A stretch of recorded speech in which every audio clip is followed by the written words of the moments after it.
in this installment of the Daily News, I really didn't see this coming. The headlines states that U.S. Virgin Islands waives visas for Caribbean nationals. I had to do a double take because as far as I know, you needed a U.S. visa to enter the U.S. Virgin Islands. But it seems as though it's correct. According to Caribbean National Weekly.com, U.S. Virgin Islands waives visas for Caribbean nationals. So let's take a look at what this is all about. It says here that the U.S. Virgin Islands will no longer require a visa for visitors from neighboring Caribbean islands. The U.S. Congress House Judiciary Committee approved the Virgin Islands Visa Waiver Act, making it possible for visitors from the Caribbean to receive a non-immigrant visa exemption to enter the U.S. Virgin Islands for up to 45 days. The amendment to the Act applies only to U.S. Virgin Islands and does not allow entry into other parts of the United States. The Act was first presented to the Committee for Amendment in September 2021 by Congresswoman Stacey E. Plaskett, a native of the U.S. Virgin Islands. And this according to a press release from the Congresswoman's office. It did not state specifically which countries will benefit from the amendment to the Act. However, it says the scope of the amendment will be limited to Caribbean community, which is CARICOM. So as Jamaicans, we hold CARICOM passports. So yeah, and other countries permitted by the Department of Homeland Security. Now, we like to say you never see smoke without fire, and they have not hidden their reason. So, the Visa Waiver Act is expected to be an impetus for increased visitors and economic activity in the U.S. island territory. So, as usual, it's business, and we always say to persons, tourism is a big part of the U.S. economy. Don't be fooled. They want you to come. They want you to visit. They want you to spend. They also have studied the psychology of the traveling Caribbean people. We take our money wherever we go, and we like nice things, and we spend well. So, economically speaking, you would want persons who love to spend to be visiting hassle-free.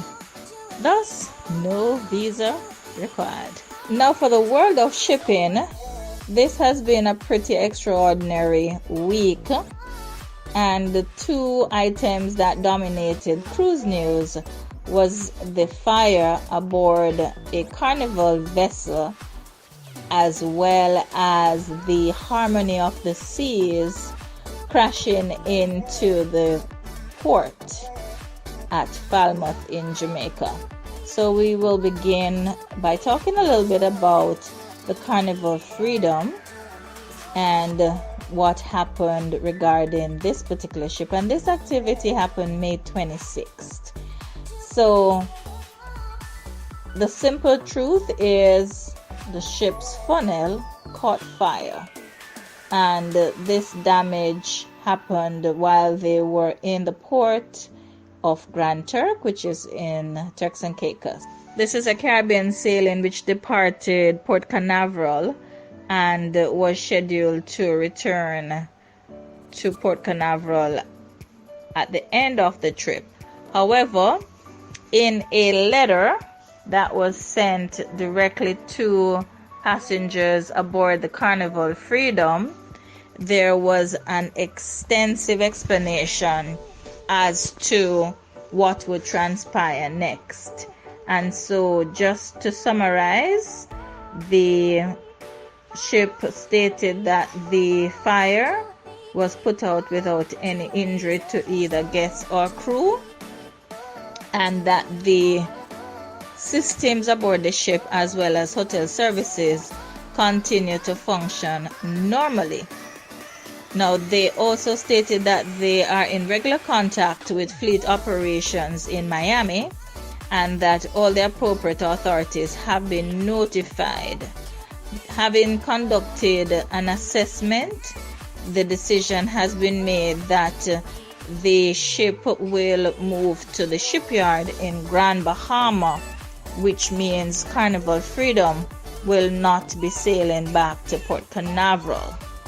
The letter goes on to say, in order to get you home as soon as possible, we have made arrangements to send Carnival Conquest to Grand Turk to sail back to Port Canaveral. Carnival Conquest, which is a sister ship to Carnival Freedom, will arrive in Grand Turk on Saturday at 4 p.m. and will sail on Saturday evening after embarkation has been completed. So in essence, all the passengers on Carnival Freedom will be transferred to the Carnival Conquest, and at the time of completion of that embarkation process, the ship will return to Port Canaveral. The letter goes on to confirm that Carnival Conquest will arrive in Port Canaveral on Monday morning, and of course this extends the length of time that the passengers would have been away, and it will also impact the plans that would have been in place for their scheduled return home.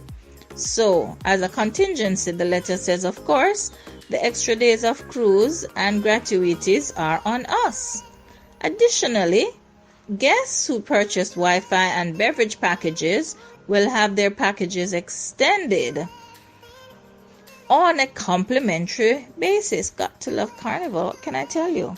In addition, we will be posting $100 US per state room aboard for your onboard credit, so you have some extra funds to spend over the next few days.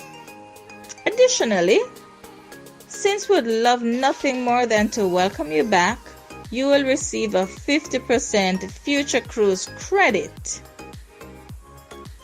They went on to say, any additional parking fees in the Port Canaveral parking garage will also be waived. Wow, it's getting better and better and better.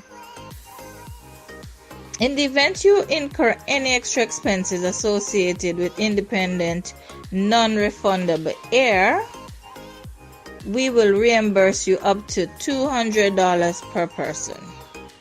Please submit supporting documents to the air reimbursements at carnival.com for that to be attended to. And the letter closes by inviting them to send questions to the team that will be in the Victoriana Lounge on deck 3 from 4:30 p.m. to 6 p.m. to assist with any inquiries. Feels so good.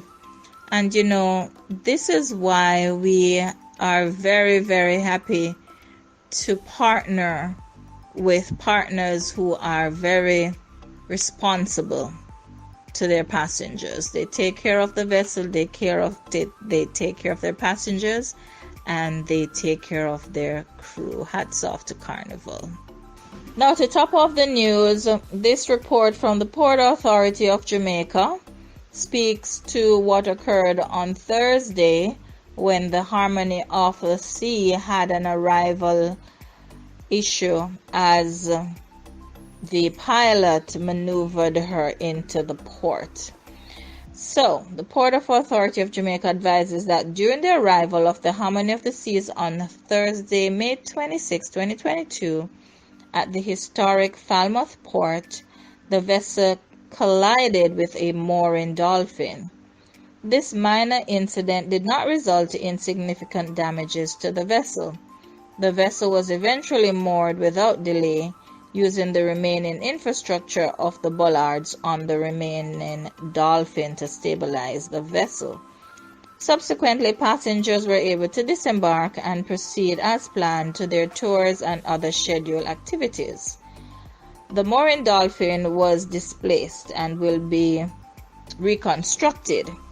Our engineering department is currently assessing the damage for further action.